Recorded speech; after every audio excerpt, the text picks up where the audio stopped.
it's a good day across the country. It's definitely a good day in Atlanta, man. Like people are excited. Recruits like this was the news. Like it's bigger than just the Because Buffs. Like, Juju's from Georgia. yeah, man. Like he's been like the most popular prospect in Atlanta for years. Like last year it was KJ Bolden. This year Juju was the guy. Like every year it's a guy that everybody wants to know about. Last year it was KJ Bolden and Aaron Nolan. The year before everybody wanted to know about Bo Hughley. This year is Juju, man, and it's so big for Juju because he could have went anywhere in the country. Everybody knew for years he'd been the number one kid. All right, now he goes like I think ESPN has him number 2 overall. Now you look at all of the blue blood teams that he was visiting, and nobody gave Colorado a real puncher's shot going into the season. And then they got a little more real. And then they got a little more real. And then they got a real. And now it's reality. So hey, man, hey, it's a great day to be a Buffs fan, and it's a great day to be somebody covering the Buffs. I mean, and look, you know more about Juju than maybe anybody being in Atlanta, him being from Georgia.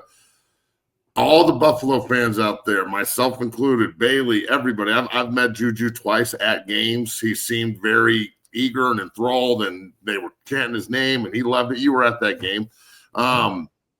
What exactly, like getting Jordan Seaton was huge. Getting Shedeur and Travis was expected because you brought Coach Prime. But this is the number one quarterback. I mean, number 2. The kid going to LSU is number 1, but number 2 player in the top 300. Just an unbelievable talent. Has been killing people for years at the high school level. Committed to SC forever and now flipped. How big is this for Coach Prime moving forward with everybody else? I mean, this sets the table big time, don't it?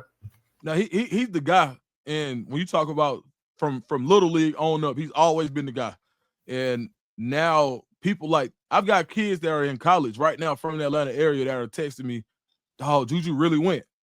Oh, Juju's there." Like these are guys who are just looking like, all right, so because they all know each other. Like when you're at a certain level playing football, like you know when you play in these top Little League programs.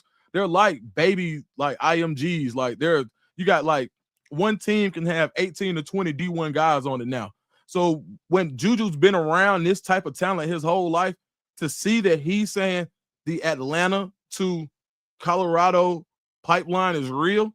See, a lot like even Colts and Hood and the Hood brothers and RJ, like, yeah, they played with some people, but they were like, Colts and them Colts played baseball most of his life. You know what I mean? So it's not like he knows everybody, but he wasn't really just immersed in the culture, which goes along with being in inner city football like Juju was, even though Juju came to the city to play because he wanted the best competition. His first 7-on-7 coach was a parlay from the franchise boys.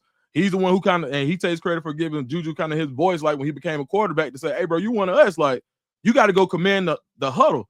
And since that day, Juju's been that guy. He don't got to say nothing. They look at the throws he's making, his confidence, telling older kids like he's always played up. You got to think he's supposed to be going to the junior prom, not even the senior prom. Like he literally is supposed to be a junior this year. And he's still the top quarterback in the country, depending on who you ask. There are a lot of people who would take him one over everybody. So let me ask you this. Yeah. Let me ask you this before we hand it over to Bailey and let him ask both of us questions. You just brought up the culture down in Atlanta from the football culture and just a cultural perspective. That's a hotbed, right? I mean, that's the gem of the South. So Coach Prime being as revered there as he is, obviously with the Falcons and the Braves and everything that Coach Prime has done in that state. I mean, that pipeline from Atlanta and the whole Georgia area, which is just riddled with prospects, that's like a highway to Boulder right now, don't you think? Like Coach Prime just walks into Atlanta and he's like, you, and you, let's go. And the kids are like, damn right. I mean, that's the way that this could be, correct? Yeah, more so than the kids, it's the parents. Like the parents are our age, right? The top prospects, they all look like in they either mid-40s to mid-30s. Like, so we grew up on Deion. Like, I got my last pair out of my Diamond Turfs when I went to campus the other day. Last wear out. I wore the hell out of them shoes till I couldn't no more. That had nothing to do with the Colorado Buffaloes and everything to do with Deion. The cultural icon that he is, especially in Atlanta, where when the Falcons took that turn and went back in black, he was the face of the franchise. So when you think about everything that he means to Atlanta and the parents more so than anything, because these kids, they know Deion now, but they don't know what it was when Deion was too legit to quit. That's what we grew up on. So yeah, that's right. What house, what parent can he not call and say, hey, it's Deion? What? Yeah, right. So now, to your point, Atlanta is looking at, now this is the guy in Atlanta. Everybody wants to know, bro, he just announced on Pat McAfee. Like this is unprecedented territory. So having the guy from the city, like right now, you'd be hard pressed to find another city with more prospects than the metro Atlanta area. You can go to Miami, which will forever be one of those cities. But Atlanta has, in the past 15 years, Atlanta has pushed itself into competition with cities like a Miami, with cities like a New Orleans. Now, so being able to get the guy from one of these cities is huge. And look, I'm reflecting a little bit here, man. I mean, this is coming fast. The season's coming fast. 8-2, nationally ranked, about to win the Big 12, in my opinion. You know, we're going to talk about Kansas here in a minute, but landing season last year was huge. That came out of, like, people did not predict that, and it happened. Yeah, I thought this was going to happen, but now that it has, I'm blown away on the potential here. Like, I'm already talking to the commit list of who they've got up right now. Bailey, if you could throw that up there. This is the guys they have committed down there at the bottom. Zane DeZuzo is our big tight end from Loveland High School. I was just talking to Deacon Schmidt and Brett Coolj on a group text. We're both, going to the Oklahoma State game next week if we're all not still in the playoffs and how they seed the games. But like it went from, see, you offered me and I have some interest and we'll see what happens, to people are now diving in. Like, what would you say to some of these recruits out there that have an offer from CU but are kind of on the fence? Like, you better get in where you fit in, man, because there's not going to be any spots left in Boulder with the amount of people that want to play. Look at that list. Yeah. I mean, holy shit, bro. CU is about to go tick, tick, tick. Boom! Yeah, absolutely. And if I'm talking to a recruit, I'm saying, damn the ranking sites. Look at what Colorado has you ranked. Because when you if you need proof of concept, just look at what the staff in Colorado has been able to put together within 1 year. You're 1 year removed from 4 wins, 2 years removed from 1 win, and now you're in a driver's seat to control your own destiny to go to the college football playoffs, and anything can happen in the playoffs. Why not Colorado? You want to go somewhere? How many NFL guys do we have on the field right now, Duke? In your opinion, off the top of your head, excluding the offensive line, because almost all those guys come back, including Tyler Brown, they're all babies. How many NFL players are on the field? Travis Shedeur, obviously. Yeah, I mean, Will Shepard. Shepard, Wester, Silman Craig, Nakai. Silman Craig, Shiloh, the law firm, all the defensive linemen. Colton Hood is a pro. Like, I mean, he's a pro. I seen him in practice out there. That boy is a pro. Like, they got dudes, bro.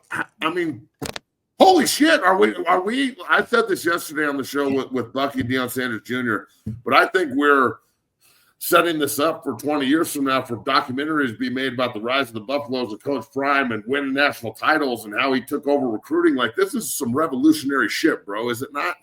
Man, look, Uncle Neely told me something the other day. He said every institution was once a revolution. So when Colorado becomes the institution of the powerhouse, this is the time.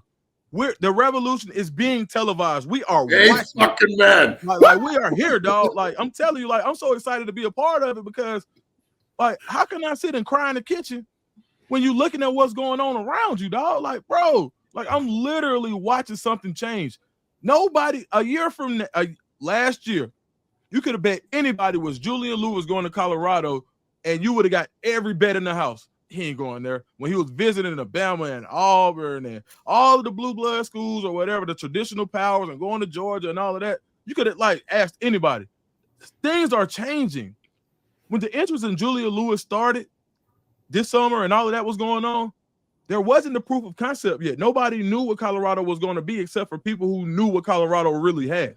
The national pundits. Nobody was saying Colorado was going to be 8-2. Nobody. So now when you go out and prove it and you say this system works, This system works. There is proof of concept. You come be that plug and play piece here. This is where you fit. We are showing you what happens when you have this size profile and this skill set and this position and this offense. Same thing on defense. We get after the passer if you do your job. We're putting you in the right spot if you do your job. Are you going to be accountable enough to do your job? And if that's the message to a kid in high school that comes in and they accept that challenge, then how do you not build a championship contender? And look, the next time I see you in Boulder for the Oklahoma State game, tackle. Just straight mob tackle. I can't wait to see you, dog. This is fucking awesome. I'm so excited. I don't know what to do with myself. This is just going to drive even more players in.